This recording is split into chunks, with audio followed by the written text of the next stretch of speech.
அன்பர்களே, ஈரான் பக்கம் எமது பார்வை தொடர்ந்த மனமே இருக்கின்றது. அங்கு ஏட்டுக்கு போட்டியாக ஈரானும் அமெரிக்காவும் யுத்த தாங்கிகளை நிறுத்தியே வருகின்றது. இந்த நிலையில் ஹார்முஸ் சந்தி ஜலச்சந்தி, இதை நாம் ஏற்கனவே சொல்லியிருக்கிறோம், உலகம் முழுவதும் அருந்த விடயம் தானே. ஜலச்சந்தி மூடப்பட்டால் உலகம் முழுவதுக்குமான ஒயில் எரிபொருள் சப்ளை நிறுத்தப்படும். அப்ப அமெரிக்காவை பொறுத்த வரைக்கும் அது 75-50 ஆண்டுக்கு தேவையான எரிபொருள் சேமிப்பு. இந்தியாவும் நாளைக்கு 5 ஆண்டுக்கு தேவையான எரிபொருள் ஸ்டாக். ஸ்ரீலங்கா 1 மாசம் தாக்க முடியாது. இது எப்படி பாவ கேஸ் தானே, பஞ்ச நாடு தானே, பாவம் தானே. ஓகே, அந்த வகையில பார்க்க போனால் இப்பொழுது ஹார்முஸ் சந்தி, இந்த ஜலச்சந்தியில தான் போராட்டம் உச்சகட்டம் முதலாக இடம்பெற போகின்றது. எப்படி? அதாவது அமெரிக்கா மேலே ஈரான் மேலே ஏதாவது அமெரிக்கா கை வைக்குமானால் முதல் வேலை ஹார்முஸ் ஜலச்சந்திய உலக நாடுகளுக்கான ஆயில் சப்ளை ரூட் உடனே ஸ்டாப் பண்றேன். அந்த வகையில இப்பொழுது மிகப்பெரிய ஒரு பாரிய முன்னேற்றம். ஹார்முஸ் ஜலச்சந்தியில் ஃபதா மற்றும் காதிர் நீர்மூழ்கி கப்பல்களை ஈரான் நிலைநிறுத்தி இருக்கின்றது. அமெரிக்க விமானம் தாங்கிய கப்பலின் கட்டமைப்பை எதிர்கொள்வதற்காக. சரிதானே? நீங்க தாக்க வந்தீங்கன்னா நாங்க நீர்மூழ்கி அடிச்சு போட்டு கடலுக்குள்ள பூந்துடும். எப்படி சின்னப்பானா? அமெரிக்க விமானம் தாங்கி கப்பல் தாக்குதல்கள் குழுக்களை எதிர்கொள்ளவும் உலகின் மிக முக்கியமான கடல்சார் ஆற்றல் நெருக்கடியின் மீது சமச்சீரற்ற கட்டுப்பாட்டை உறுதிப்படுத்தவும் தெஹ்ரான் பதே வகுப்பு மற்றும் காதிர் வகுப்பு நீர்மூழ்கி கப்பல்களை பயன்படுத்தியுள்ளது, நிறுத்தி உடிக்கிறது சொல்லப்படுது. அமெரிக்க விமானம் தாங்கி தாக்கும் குழுக்கள் வழிகாட்டப்பட்ட ஏவுகணை அழிப்பாளர்கள் மற்றும் கண்காணிப்பு சொத்துக்கள் உள்ளிட்ட கூடுதல் போர் கப்பல்களை பரந்த வளைகுடா பிராந்தியத்தில் நிரப்பி வரும் நேரத்தில் ஹார்முஸ் ஜலச்சந்தியில் ஹாதிர் வகுப்பு மிட் ஜெட் நீர்மூழ்கி கப்பலுடன் பதே கிளாஸ் அரை கனரக தாக்குதல் நீர்மூழ்கி கப்பலையும் ஈரான் இன்று காலை, திங்கட்கிழமை காலை முதல் இரவு வந்தாலும் இன்று காலை முதல் நிலை நிறுத்தி இருக்கின்றது என்பது உலக பரப்பில் செய்திகள் வெளிவந்தம் இருக்கின்றது. இந்த நிலை நிறுத்தம் தெஹ்ரானின் சமச்சீரற்ற கடல்சார் கோட்பாட்டின் கணக்கிடப்பட்ட அதிகரிப்பை குறிக்கிறது. இது அமெரிக்க கடற்படை வெகுஜனத்தை சமநிலைப்படுத்தவும் உலகளாவிய கடல் வழி எண்ணெய் பாய்வது சுமார் 20-21% ஒரு மூச்சு திணறலை எதிர்த்து போராடவும் வேண்டுமென்றே கடலுக்கு அடியில் போரை மேம்படுத்துகிறது. இது ஆண்டுதோறும் தோராயமாக $1 சுமார் 1.5 டிரில்லியன் மதிப்புள்ள இதன் மூலம் ஒரு குறுகிய 21 நேட்டிக்கல் மைல் நடைபாதையை உலகளாவிய எரிசக்தி பாதுகாப்பு மற்றும் அமெரிக்கா தலைமையிலான கடல்சார் ஆதிக்கத்திற்கான ஒரு நிலையான மூலோபாய அழுத்த புள்ளியாக மாறுகிறது. ஈரானிய கடற்படையின் மூத்த தளபதிகள் இந்த நடவடிக்கையை ஈரானின் உள்நாட்டு கடல்சார் கண்காணிப்பு மற்றும் தடுப்பு திறனுக்கான சான்றாக வடிவமைத்துள்ளனர். ஒரு மூத்த ஈரானியின் கடற்படை அதிகாரி முன்பு இந்த நீர்மூழ்கி கப்பல் அமெரிக்கா அதன் அனைத்து நவீன கால திறன்களையும் பயன்படுத்தி ஹார்முஸ் ஜலச்சந்தியை கண்டறியப்பட்ட முழு அமைதியுடன் கடந்து செல்ல தன்னால் முடிந்த அனைத்தையும் செய்து கொண்டிருந்தது. நாங்கள் தேவையான எச்சரிக்கைகளை வெளியிட்டோம் என்று கூறியது. அமெரிக்க மறுப்புகளை பொருட்படுத்தாமல் தெஹ்ரானின் கடலுக்கடியில் கண்டறிதல் மற்றும் கண்காணிப்பு கட்டமைப்பில் நம்பிக்கையை வெளிப்படுத்தும் நோக்கமாக இது விளக்குகிறது. ஈரான் இஸ்லாமிய குடியரசின் IRN முன்னாள் தளபதி ரியல் அட்மிரல் ஹொசைன் கான்சாடி ஈரானின் சிறிய நீர்மூழ்கி கப்பல்களின் சீர்குலைக்கும் திறனை அடிக்கோடிட்டு காட்டினர். காதிர் வகுப்பு 2ஆம் உலகப் போரின் போது படகுகள் செய்ததை போலவே செய்ய முடியும் என்றும் கூறியிருக்கின்றார். தொழில்நுட்ப ரீதியாக உயர்ந்த எதிரிகளுக்கு எதிராக குவியலை ஆயுதமாக்க ஈரானின் விருப்பத்தை குறிக்க வரலாற்று வணிக தாக்குதல் ஒப்புகளை நேரடியாக தூண்டியிருக்கின்றது. மேற்கத்திய கடற்படை மதிப்பீடுகள் இந்த கவலைகளை அமைதியாக எதிரொலித்தன. அமெரிக்க கடற்படை கேப்டன் காதிர் வகுப்பு நீர்மூழ்கி கப்பல்கள் ஈரானுக்கு கூடுதல் கண்காணிப்பு திறனை வழங்குகின்றன மற்றும் ஒரு புதிய பாதுகாப்பை உருவாக்கும் என்று ஒப்புக்கொண்டார். இது யாரு? ஈரான் கடற்படை கேப்டன் யாரு? ஏற்றுக்கொள்றாங்க. அப்ப பரவாயில்லையே, வெரி குட்.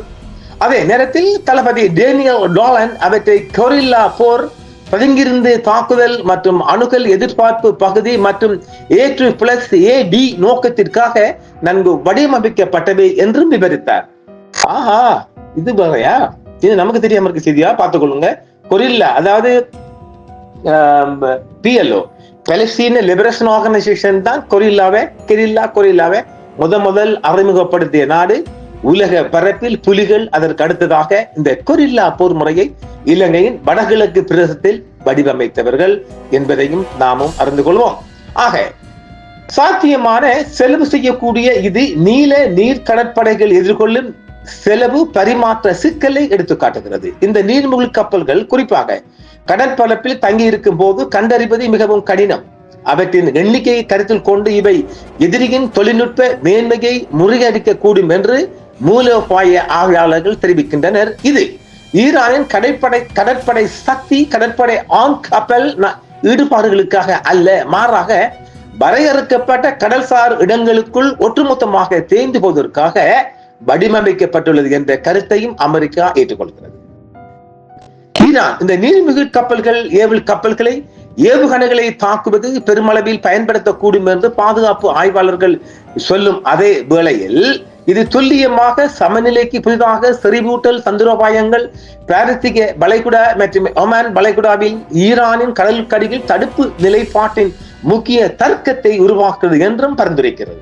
எனவே இந்த நிலைநிறுத்தம் வெறும் சொத்துக்களின் தந்திரோபாய நகர்வை மட்டுமல்ல, ஈரானின் கடல்சார் கணக்கீடு மறுப்பு, இடையூறு மற்றும் விரிவாக்க கட்டுப்பாட்டை அடிப்படையாக கொண்டது என்பதற்காக ஒரு மூலோபாய நினைவூட்டலாகும் என்றும், அங்கு வரையறுக்கப்பட்ட சம்பவம் கூட எண்ணெய் விலைகளை கடுமையாக உயர்த்தக்கூடும் என்றும், நெருக்கடிகளும் போது பீப்பாய்க்கு $10-20 வரையும் சேர்க்கக்கூடும் என்றும் சொல்லப்படும். நாம இதைத்தானே ஒரு வாரமா சொல்லிக் கொண்டிருக்கிறோம்ல. வளைகுடாவில் ஒரு போர் நிலவரம் அதிகரிக்கப்படுமானால் உலகம் முழுவதும் எரிபொருள் பற்றாக்குறையும் எரிபொருள் விலையும் அதிகரிக்கும். ஆக இலங்கையில கிட்டத்தட்ட 1000 ரூபாய் கட்டினாலும் ஆச்சரியப்படுறதுக்கு இல்லைங்க ஜாமியோ.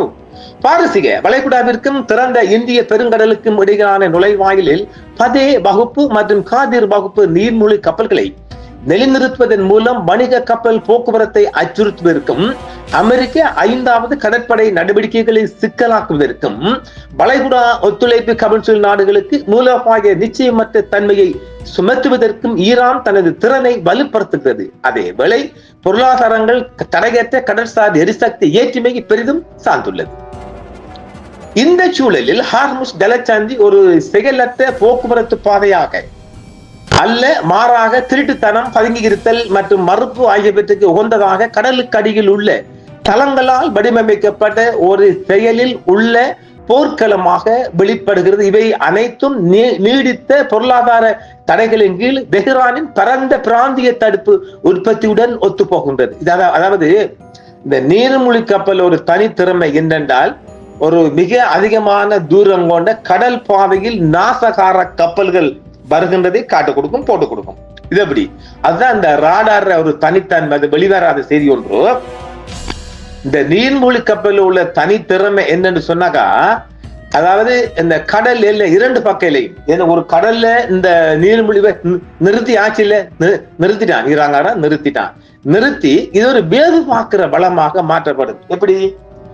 வடக்கு அல்லது தெற்கு பகுதிகளில் ஈரான், அதாவது ஜலசந்தி அல்லது வளைகுடாவை நோக்கி வருகின்ற யுத்த சாங்கிகள் சுமந்த கப்பல்களை ராடார் மூலம் அப்படியோ ஸ்கேனிங் எடுத்து போக வேண்டிய இடத்துக்கு அனுப்பி, அதாவது IRGC-யின் ராணுவ தலைமைகளுக்கும் நேவி தளங்களுக்கும் உடனே மெசேஜ் பாஸ் ஆகும். அப்ப ஆக அந்த கப்பல்கள் வருகின்ற போது மேலால் ஆகாய மார்க்கமாக உடனடியாக போய் சென்று அழித்து தாக்கலாம். அப்ப இதுல மல்டிபிள் பங்கன். எப்படி? முதலாவது வேவு பார்ப்பது கடல் எல்லைக்குள் அத்துமீறி வருகின்ற அத்தனை நாசகார கப்பல்களையும் அப்படியே ஸ்கேன் பண்ணி, இல்லாட்டி அப்படியோ ரெக்கார்டு, அங்க radar, special radar, double radar, இந்த இரட்டை ராடார்கள் மூலம் வேவு பார்த்து ஈரானின் போகும் இடங்கள் எல்லாம் அது போட்டு கொடுக்கக்கூடிய மிகப்பெரிய ஒரு வேவுகாரி என்று சொல்லலாம். ஈரான் இன்று மத்திய கிழக்கில் மிகவும் மாறுபட்ட மற்றும் எண்ணிக்கையில் முக்கியத்துவம் வாய்ந்த நீர்மூழ்கி கப்பல் கடற்படையில் ஒன்றை இயக்கியது.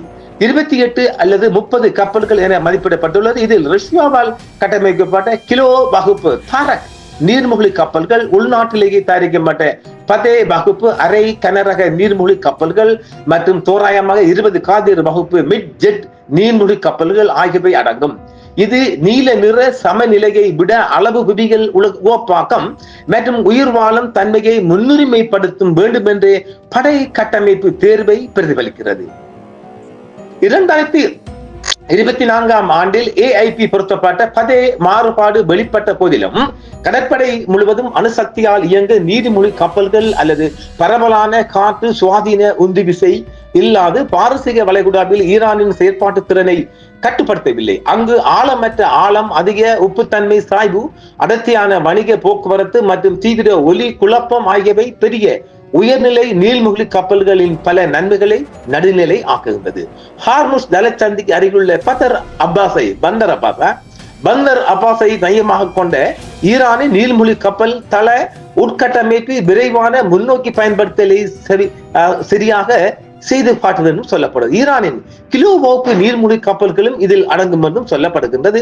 சுமார் இந்த பதே வகுப்பும் காதிர் வகுப்பும் தளங்கள் 50 மீட்டருக்கும் குறைவான ஆழத்தில் அடிக்கடி விழும் நீரின் கடலோர ஆதிக்கம், சுரங்க போர், உளவு பார்த்தல் உளவு பார்த்தல் பாத்தீங்களா, உளவு பார்த்தல் மற்றும் பதுங்கியிருந்து தாக்குதல் நடத்துவதற்கு உகந்தையா சொல்லப்படுது. இப்ப நாம இது ஏற்கனவே அருந்தருவிட உளவு பார்ப்பு என்பது, அதாவது நீர்மூழ்கி கப்பல்ல டபுள் டாரார் பொருத்தப்பட்டால் அந்த ரேடார் மூலம் 2 பக்கமும் உளவு பார்த்து தகவல்களை தெஹ்ரானுக்கு அது கொடுத்து கொண்டு இருக்கும். மிகப்பெரிய முன்னேற்றம் என்று இதை நாம் சொல்ல முடியும். ஈரானின் மிகப்பெரிய உள்நாட்டு ஒரு ப்ரொடக்ஷன் என்று நாம சொல்லலாம். ஈரானிய கடற்படை திட்டமிடுபவர்கள் நீர்மூழ்கி கப்பல் நடவடிக்கைகளை வேகமாக தாக்குதல், கைவினை, ஆளில்லா வான்வெளி அமைப்புகள், கடலோர ஏவுகணை, பேட்டரிகள் மற்றும் மின்னணு போர் அளவுகளுடன் அதிக அளவில் ஒருங்கிணைத்து மேற்பரப்பு, நிலத்தடி மற்றும் மின்காந்த களங்களில் எதிரிகளுக்கு சவால் விடும் பல டொமைன் சொல்ல எப்படி சொல்ல தமிழுக்கு புரியலங்க. Domain A to AD. Domain என்பது புரியல. டொமைன் என்றால் நாங்க எங்க நெட்வொர்க் தளங்களை சொல்லலாம். இந்த டொமைன் ரூட் அல்லது நம்ம நெட்வொர்க் தளங்கள், நம்முடைய நெட்வொர்க் பாயிண்ட்ஸ் அல்லது நெட்வொர்க் பேஸ் என்று கூட சொல்லலாம். அதாவது உதாரணமாக கடல் வழி தளங்களில் பாவிக்கப்படுகின்ற டொமைன் நெட்வொர்க் ஆபரேஷன். இதுக்கு மேல எனக்கு சொல்ல தெரியல. செலவு பரிமாற்றம் கண்ணோட்டத்தில் ஒரு நவீன மேற்கத்திய மேற்பரப்பு போர் கப்பலின் ஒரு பகுதியை செலவாகும் என்று மதிப்பிடப்பட்டது. காதிர் வகுப்பு நீர்மூழ்கி கப்பலின் இழப்பு என்பது சுமார் $100 மில்லியன் என்றும் சொல்லுகின்றார்கள் செலவையும் கூட. ஆக அமெரிக்காவுக்கு அச்சமூட்டி எச்சரிக்கை செய்யக்கூடிய அளவுக்கு இந்த காதிரும் பதேவும் ஈடுபாட்டில் வந்துவிட்டது. இன்று முதல் திங்கட்கிழமை முதல் அவங்க ஈடுபாட்டுக்கு வந்திருக்கிறாக. இனி இவங்க அடிச்சுக்கிட்டா பார்த்து கொள்ளுவோம். ஆக ஈரான் பக்கம் மிக அதிகப்படியான அட்வான்ஸ் ப்ரோக்ராம் தயாரித்து கொண்டிருக்கிறார்கள். போரை நாங்கள் எதிர்கொள்வது அதாவது உள்நாட்டிலும் கடல் எல்லையிலும் உள்ளுக்குள்ளும் 3 விதமான தாக்குதல்களை ஈரான் எதிர்கொள்ள போகின்றது. தரைவழி மார்க்கம் மேல வான்வழியாகவும் கடல் மார்க்கமாகவும் இனி அண்டை நாடான இஸ்ரேலில் உள்ளிருந்து வருகின்ற ஒரு தாக்குதலை, இந்த 3 தாக்குதலையும் எதிர்கொள்ள போகுது என்று நாம் சொல்ல முடியும். ஆக காதிர் ஃபதா மிகப்பெரிய சேதங்களை அமெரிக்காவுக்கு கொடுக்க போகுது. மக்கள் நீங்க வாங்கி கட்டதான் போறீங்க, பார்க்கலாம். ஒரு யுத்தம் ஒன்று முகழுமானால் நம்ம எல்லா வயிற்றையும் பாதிக்கும் ஒரு யுத்தம் தான். ஆனாலும் ஈரான் நின்று பிடிக்கத்தான் போகணும். உங்களுக்கு ஒரு சாட்டை அடி கொடுக்க வேண்டும் என்றால் ஒருத்தன் இவன் பாருங்க, இப்ப அமெரிக்கா இந்த நெய்னா கனடாவை சொல்லி கொண்டிருக்கிறான் பாவி. கனடா பிரதமரை நேற்று சொல்லுது கவர்னரா. இது எப்படி இருக்குது? ஒரு நாட்டு பிரதமர் ஆரம்பத்திலே நெய்னா வந்தவுடன் கை வச்சதே கனடாவை எங்கட 53வது மாநிலமா கொடுங்கன்னு கேட்டுக்கு நிக்கல. இப்ப கனேடியன் பிரதமரை கவர்னரா அமெரிக்கா நாடு ஆயிட்டு நீ ஒரு கவர்னரா இருந்துட்டு போ. இது எப்படி? அப்ப ஆக நாடுகளை செருகி கொண்டு போனால் யுத்த மேகங்கள் படை சூழும். ஆக இவருக்கு ஒரு கடிவாளம் போடத்தான போனும். ஈரான் நீ நில்லு பாப்போம், தாடிபால பார்க்கலாம். மற்றொரு காணொளி.